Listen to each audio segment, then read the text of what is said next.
આજે આપણે chapter number 5 સમાંતર શ્રેણી જોઈશું. બરાબર. તો સમાંતર શ્રેણીમાં શું હોય છે? તો અહીંયા અમુક પદો આપ્યા છે તમને. બરાબર. અને તમારે જોવાનું છે કે આ શ્રેણી સમાંતર છે કે નહીં. પછી આગળ જતાં જતાં બધું બહુ નવું નવું આવશે. પણ આપણે પહેલાં નોર્મલી સમજ્યા છે કે સમાંતર શ્રેણી શું હોય. તો અહીંયા હું આ પદો લઉં છું 1 2 3 4 5 ડોટ ડોટ ડોટ. બરાબર. તો અહીંયા શું હોય, આ બીજા પદ અને પહેલા પદ વચ્ચેનો તફાવત જુઓ. તો બીજા પદને આપણે લખીએ તો 2 - 1, તેનો તફાવત કેટલો આવે? 2 - 1 1. હવે 3 માંથી 2 એટલે કે ત્રીજું પદ અને બીજા પદ વચ્ચેનો તફાવત જુઓ. તો 3 - 2 બરાબર 1. આનો તફાવત પણ 1 આવ્યો. આ બંનેનો પણ તફાવત તમે એ રીતે શોધો તો 1 આવે. આ બંનેનો પણ 1 આવે. તો આવી રીતે આગળ જતા બધા પદોનો તફાવત સરખો હોય. બરાબર. અને પદો આ રીતે ગોઠવેલા હોય તો આવી જે શ્રેણી હોય એને સમાંતર શ્રેણી કહેવાય. બરાબર. હવે આમાં થોડું નવી વસ્તુઓ જોઈશું. તો પહેલું જે પદ હોય એને કહેવાય A1, બીજા પદને કહેવાય A2, ત્રીજા પદને A3. બરાબર. આગળ જઈએ તો આ ચોથું પદ, પાંચમું પદ અને છેલ્લું પદ હોય કોઈ, અહીંયા કોઈ છેલ્લું પદ હોય એને કહેવાશે AN. જે પણ હોય એ છેલ્લા પદને કહેવાય AN. બરાબર. હવે આપણે કોઈ બીજી શ્રેણી લઈએ અને ચેક કરીએ કે શું એ સમાંતર શ્રેણી છે કે નહીં. બરાબર. તો અહીંયા લઈએ 2 5 8 11 14. બરાબર. તો જુઓ બીજા પદમાંથી પહેલું પદ જાય તો મતલબ 5 - 2, તો એનો જવાબ કેટલો આવે? 3. બરાબર. 8 - 5, તેનો જવાબ કેટલો આવે? તે પણ 3. બરાબર. 11 - 8, તો એનો પણ જવાબ આવે 3. બરાબર. પહેલા આ બંનેનો તફાવત લીધો, પછી આ બંને અને પછી આ બંને. બરાબર. તો આગળ જશો તો 14 માંથી 11 જાય તો એનો તફાવત પણ 3 આવે. બરાબર. તો અહીંયા પણ બધી સંખ્યાઓ વચ્ચેનો તફાવત કયો છે? સરખો છે. તો આપણે આને પણ એક સમાંતર શ્રેણી કહીશું. બરાબર. તો આની પછી આગળ જોઈએ. અહીંયા જોઈએ. અહીંયા આપણે એક શ્રેણી લઈએ 100 97 94 91 ડોટ ડોટ ડોટ. બરાબર. ચલો બીજા પદ અને પહેલા પદ વચ્ચેનો તફાવત જુઓ. તો અહીંયા છે 97 - 100, બીજા પદમાંથી પહેલું પદ, તો જવાબ આવે -3. હવે 94 - 97, તો એમાં પણ જવાબ આવશે -3. કેમ? Plus minus minus. બરાબર. બાદબાકી કરો એટલે પછી નિશાની મોટા પદની મૂકવાની. બરાબર. એવી રીતે 91 - 94 કરીએ તો પણ જવાબ શું આવશે? -3. બરાબર. તો આ બધી જ શ્રેણીઓને સમાંતર શ્રેણી કહેવાય. બરાબર. એમાં એવું જરૂરી નથી કે તફાવત તમારો ધન જ આવે. જો અહીંયા તમને 3 3 3 એવો તફાવત મળે છે, અહીંયા તમને -3 તફાવત મળે છે. બરાબર. જરૂરી એ છે કે તફાવત સેમ રહે. બરાબર. તો આપણે આગળ સ્વાધ્યાય જોઈશું જ્યારે, એમાં બહુ બધા દાખલા એવા જોઈશું કે એમાં સમાંતર શ્રેણી કોને કહેવાય, શું હોય છે એમ. તો હવે આમાં આપણે થોડું નવી રીતે એમાં શું જોઈએ, આ ચેપ્ટરમાં થોડા અલગ અલગ વસ્તુઓ આપણે સમજીશું. એમાંની કેટલાક પદો જો અહીંયા કોઈ સમાંતર શ્રેણી લખું, આ 2 5 8 11 અને 14 જે અહીંયા છે. બરાબર. તેમાં જે પહેલા પદને આપણે A1 કહીશું, કાં તો તમે એને A પણ કહી શકો. આ બંને જે પદનો તફાવત આપણે આજે શોધ્યો છે કે બીજું પદ અને પહેલું પદ, જેને અહીંયા આને A2 કહીશું અને આને A1 પણ કહીશું, એ બંને વચ્ચેનો તફાવત એને D કહેવાય. તફાવતને ઇંગ્લિશમાં ડિફરન્સ કહેવાય, એટલે આપણે અહીંયા D કહીએ એને. તો એ છે A2 - A1. બરાબર. અને આગળ આપણે જોઈશું કે આમાં આપણે એવું શોધવાનું થશે કે આવી જો કોઈ શ્રેણી છે 2 5 8 11, તેનું 15મું પદ શોધો, 20મું પદ શોધો. તો 20મું પદ 15મું પદ એને n ની કિંમત કહેવાય. બરાબર. પદની કિંમત એને n વડે દર્શાવાય. બરાબર. પદ જે છે 15મું પદ, તો 15મું પદ એની કિંમત કંઈક અલગ આવશે, પણ એ 15 એટલે આપણો n, એની જે કિંમત હોય એને an વડે દર્શાવાય. તે બધું આપણે આગળ જોતા જોઈશું. બરાબર. તો હવે આપણે પહેલા ઉદાહરણ નંબર 1 તરફ જઈએ. હવે આપણે ઉદાહરણ નંબર 1 જોઈએ. તેમાં શું છે કે 3/2 1/2 -1/2 -3/2 એ માટે પ્રથમ પદ a અને સામાન્ય તફાવત d જણાવો. બરાબર. તો અહીંયા પ્રથમ પદ કોને કહેવાય?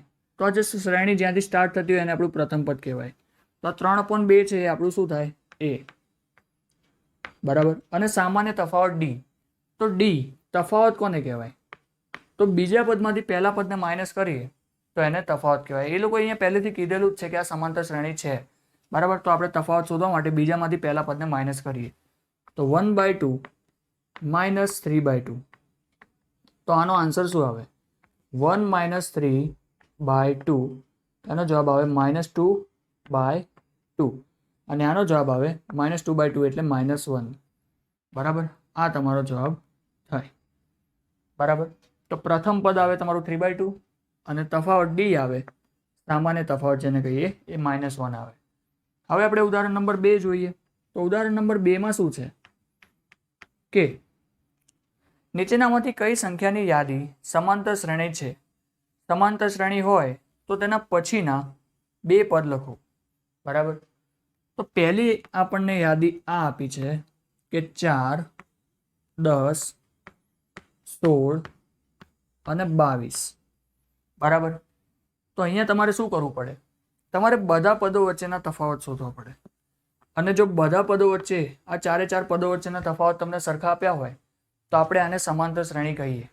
બરાબર. તો ચલો, તો અહીંયા પહેલા a2 - a1 કરીએ.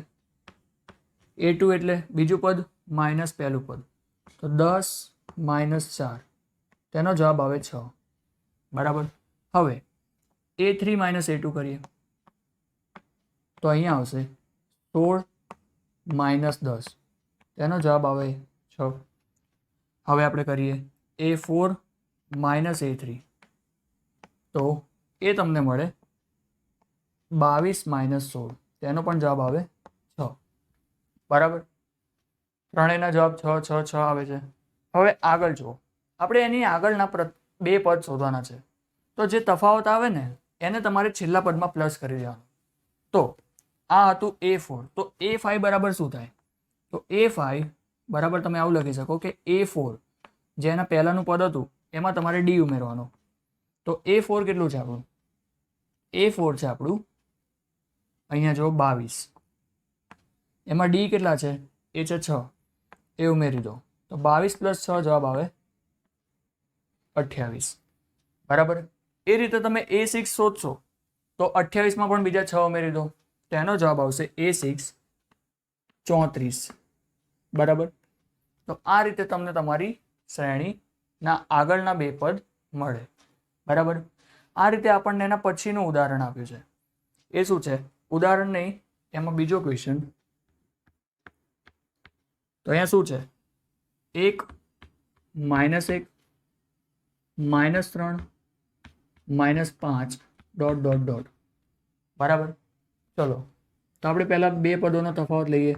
તો a2 - a1 બરાબર -1 માઇનસ આ 1. બરાબર. આ -1 a2 અને પછી વચ્ચે માઇનસની નિશાની અને પછી આ 1, તો અહીંયા જવાબ આવશે -2. બરાબર. હવે a3 - a2 તો અહીંયા આવશે -3 -1. બરાબર. આ માઇનસ વાળી સંખ્યા હોય એની આગળ પણ બીજું માઇનસ હોય તો માઇનસ આપણે કૌંસમાં લખવાનું. તો -3 -1 તેનો પણ જવાબ -2. હવે a4 - a3 ત્યાં શું છે? -5. બરાબર. તો -5 -3 તો એનો જવાબ શું આવશે? -5 -3 બરાબર -2. બરાબર. તો આ બધાનો જવાબ શું આવશે? -2. તો આપણે શું કહી શકીએ? આ શ્રેણી પણ કેવી છે? સમાંતર શ્રેણી છે.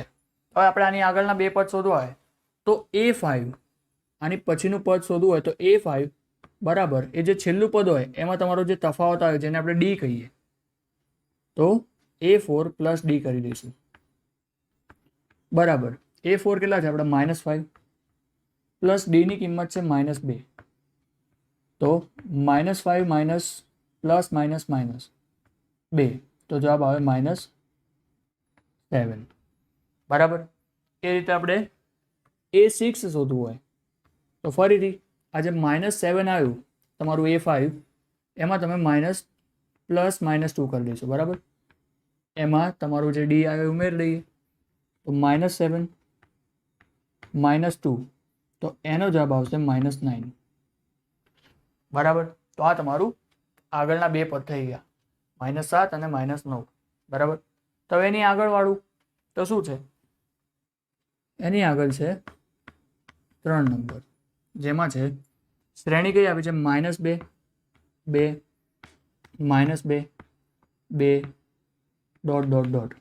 ચલો તો આ બે પદોનો તફાવત લઈએ તો A2 - A1 બરાબર 2 -2 તેનો જવાબ આવશે 2 માઇનસ માઇનસ પ્લસ તો 2 + 2 એટલે જવાબ આવ્યો 4 બરાબર.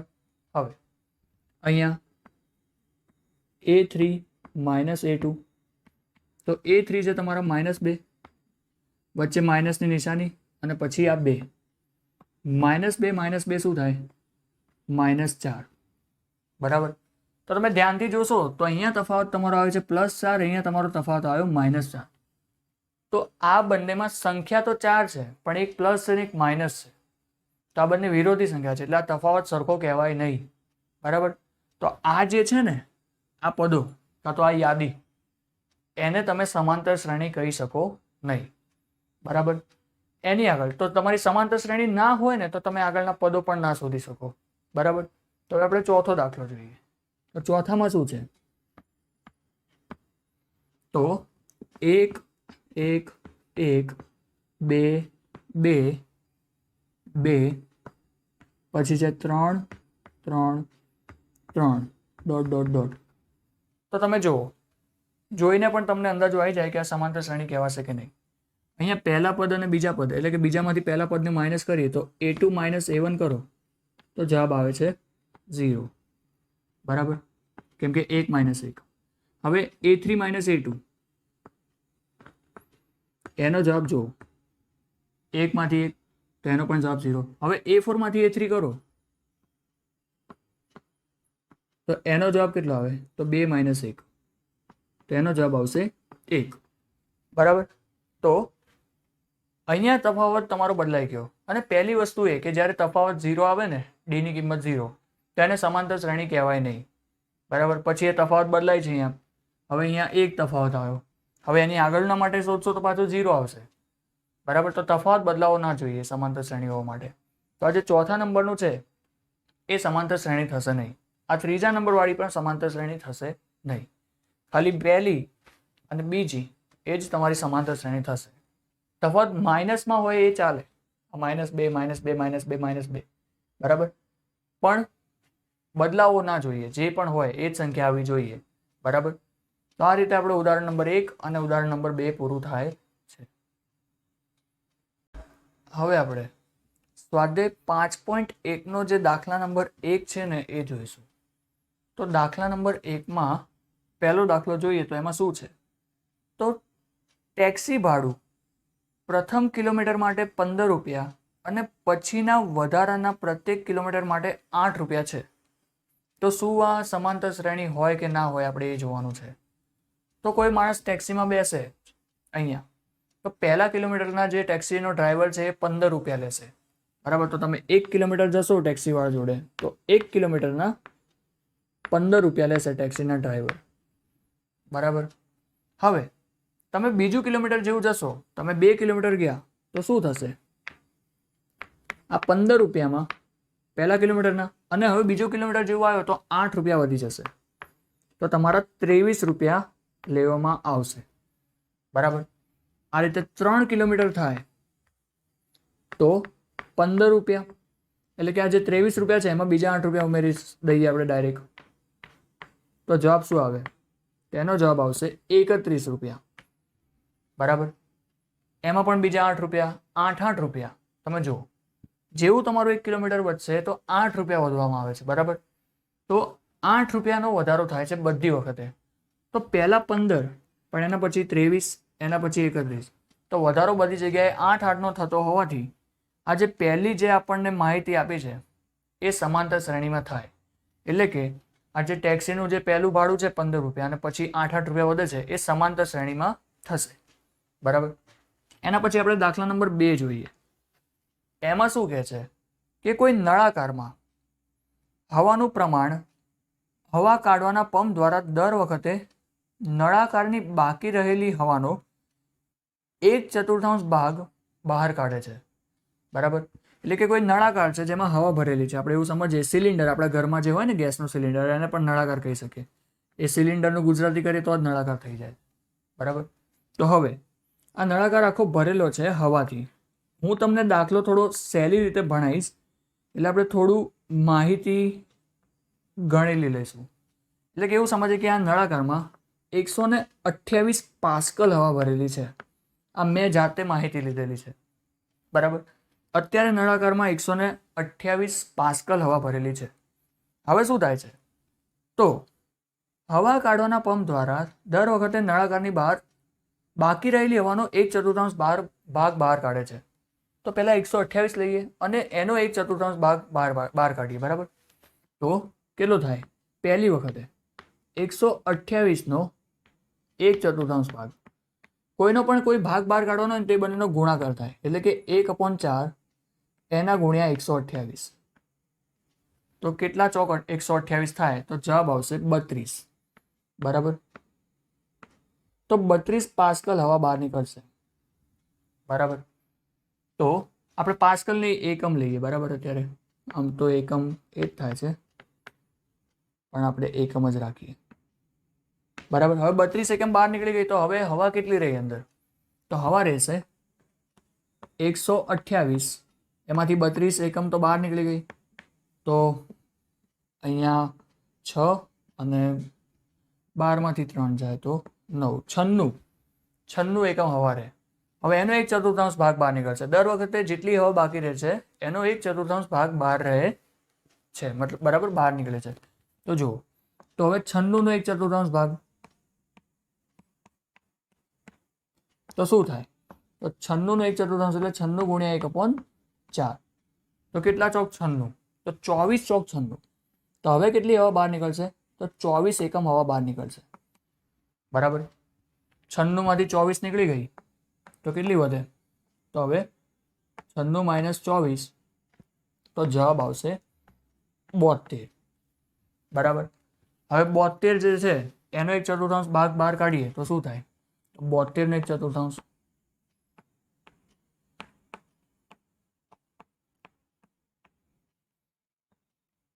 તો જો 1/4 ગુણ્યા 72, તો કેટલા ચોક 72? તો જવાબ આવે 18, બરાબર. જવાબ આવશે તમારો 18. તો દર વખતે તમે હવાનું બહાર નીકળવાનું પ્રમાણ જુઓ. પહેલી વખત 32 એકમ નીકળ્યું, બીજી વખત 24 એકમ અને પછી 18 એકમ. તો દર વખતે આ જે પ્રમાણ નીકળે છે એ અલગ અલગ નીકળે છે, બરાબર. તો માટે આપણે એવું કહી શકીએ કે આ સમાંતર શ્રેણી છે નહીં, બરાબર. આ રીતે તમે આ દાખલાને ગણી શકો. આ 128 મેં એટલે લીધું કે આ જે ભાગ કરવા હતા ને એ આનાથી મને સરળ પડતા હતા અને તમને સમજવામાં પણ સહેલું પડે, બરાબર. આ રીતે તમે આ દાખલાને સમજી શકો. આના પછી દાખલા નંબર 3 છે. એમાં શું છે કે પ્રત્યેક મીટરના ખોદકામ બાદ એક કૂવો ખોદવા માટે લાગતો ખર્ચ પ્રથમ મીટરના 150 રૂપિયા અને પછીના પ્રત્યેક મીટરના 50 રૂપિયા પ્રમાણે વધતો જાય છે. એટલે કે તમે કંઈક જગ્યાએ ખોદી લીધું, એટલા પછીનું 1 મીટર ખોદશો તો પહેલી વખત પહેલું મીટર ખોદવાના 1 મીટરના તમારા જોડે 150 રૂપિયા લેવામાં આવશે. એટલું કોઈ માણસ જે ખોદવાવાળા ભાઈ છે એ ખોદશે ત્યારે 2 મીટર થશે ને તો પહેલા મીટરના તો આ 150 છે એ જ, અને બીજા મીટરના બીજા 50 રૂપિયા એ ભાઈ વધારે લેશે તમારી જોડે, એટલે 200 રૂપિયા, બરાબર. ત્રીજું મીટર થશે તો શું થશે? આ જે 200 રૂપિયા છે એમાં પણ બીજા 50 રૂપિયા વધારે લેશે, તો જવાબ આવશે 250 રૂપિયા. બરાબર. તો આ રીતે બધી વખતે 50-50 રૂપિયાનો ઉમેરો થશે. તો આ જે તફાવત છે બે પદો વચ્ચેનો એ 50-50 રહે છે. બરાબર. તો માટે આને પણ આપણે શું કહીશું? સમાંતર શ્રેણી કહીશું. બરાબર. અહીંયા જો 150, 200, 250. હવે જો 4 મીટર ખોદકામ કરશે તો 300 રૂપિયા થશે. બરાબર. તો આ રીતે બધી જગ્યાએ તફાવત કેવો રહે છે? સરખો. તો હવે આપણે આના પછી વાળો દાખલો જોઈએ, જે શું છે? દાખલા નંબર 4 કે 8 વર્ષના વાર્ષિક ચક્રવૃદ્ધિ વ્યાજ શરૂઆતની રકમ 10,000 મૂકેલ હોય તો દર વર્ષે ખાતામાં જમા થતી રકમ, બરાબર, એટલે કે 8% લેખે તમે 10,000 રૂપિયા જમા મૂક્યા છે ચક્રવૃદ્ધિ વ્યાજના દરે, તો તમને દર વર્ષે મળતી જે રકમ હોય શું એ સમાંતર શ્રેણી થાય? તો ચલો જોઈએ. બરાબર. તો ચલો તમારું પ્રિન્સિપલ એટલે કે તમારું જે કિંમત છે એ કેટલી છે? એ છે 10,000. બરાબર. તમારો ઇન્ટરેસ્ટ તમને કેટલો મળે છે? R, rate of interest. બરાબર. એ તમને મળે છે 8%. અને પહેલા 1 વર્ષ માટે જોઈએ તો એમાં તમને મળતી રકમ એ બરાબર શું થાય? P કૌંસમાં 1 + R/100 rays two n. n એટલે વર્ષની સંખ્યા. આ સૂત્ર પરથી તમે શોધી શકો. બરાબર. ચક્રવૃદ્ધિ વ્યાજ શોધવાનું સૂત્ર છે, મતલબ એનાથી ડાયરેક્ટ જે તમને મુદ્દલ મળે ને એ. બરાબર. તો અહીંયા 10,000,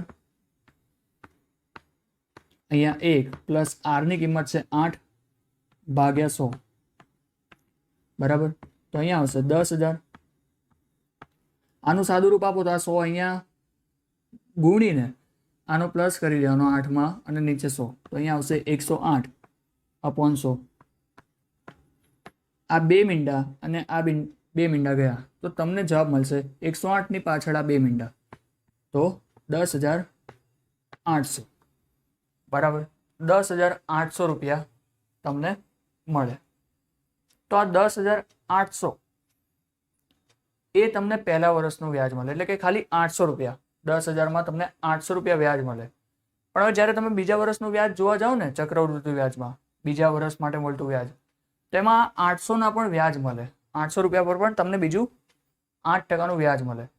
તો તમને કંઈક બીજા વર્ષના અંતે તમને કેટલું વ્યાજ મળે? પહેલા વર્ષનું વ્યાજ અહીંયા થશે I, પહેલા વર્ષ માટે 800 થાય, પણ આ 800નું તમને 8% વ્યાજ મળે એટલે 64 રૂપિયા બીજા વર્ષે વધારે મળશે. તો બીજા વર્ષનું વ્યાજ I2 લખીએ તો એ તમને મળશે 864 રૂપિયા. બરાબર. તમે જાતે ચેક કરી શકો છો. આ સૂત્રમાં અહીંયા n ની જગ્યાએ 2 મૂકી દો તો તમને 864 મળશે વ્યાજ. અને તમારી કુલ વ્યાજ, તમારી જે એ હશે ને તમારું, એટલે કે કુલ કિંમત, તમારું વ્યાજ અને તમારું જે કિંમત છે તમારી મુદત, એ બંનેનો તમને કુલ કિંમત મળશે 11,664. બરાબર. તો અહીંયા વધારો જુઓ, પહેલા 800 રૂપિયા વધ્યા, પછી 864 રૂપિયા વધ્યા. તમે હજી આગળ જશો તો હજી પણ વધારો વધતો જશે. બરાબર. એટલે કે આજે અહીંયા 64 વધ્યા તો હવે કંઈક બીજા રૂપિયા વધશે, હજી કંઈક બીજી રકમ વધશે, પણ એ સમાન નહીં રહે. બરાબર. એટલે જ્યારે ચક્રવૃદ્ધિ વ્યાજ હોય ને ત્યારે તમારે નોર્મલી તમને જો MCQમાં પૂછ્યું હોય કે ચક્રવૃદ્ધિ વ્યાજના લેખે કોઈ કિંમત વધતી હોય તો એમાં જે તફાવત હોય ને કોઈ દિવસ સરખો ના રહે. પણ અહીંયા આ જ દાખલામાં, આ જે દાખલા નંબર 4 છે, બરાબર, ત્યાં વાર્ષિક ચક્રવૃદ્ધિ દરથીની જગ્યાએ વાર્ષિક સાદા વ્યાજના દરે કીધું હોય તો અહીંયા શું થાય? આ દાખલો એ સમાંતર શ્રેણી બનાવે જો સાદું વ્યાજ લીધું હોય તો. પણ અહીંયા કેવું વ્યાજ છે? ચક્રવૃદ્ધિ વ્યાજ. એટલે આ દાખલામાં જવાબ આવશે ના, કે અહીંયા સમાંતર શ્રેણી બનશે નહીં. તો તમારે ખાલી એટલું યાદ રાખવાનું છે કે સાદું વ્યાજ હોય તો બને, ચક્રવૃદ્ધિ વ્યાજ હોય તો ના બને. બરાબર. તો આ રીતે આપણો સ્વાધ્યાય 5.1નો પહેલો દાખલો પૂરો થાય છે. Thank you.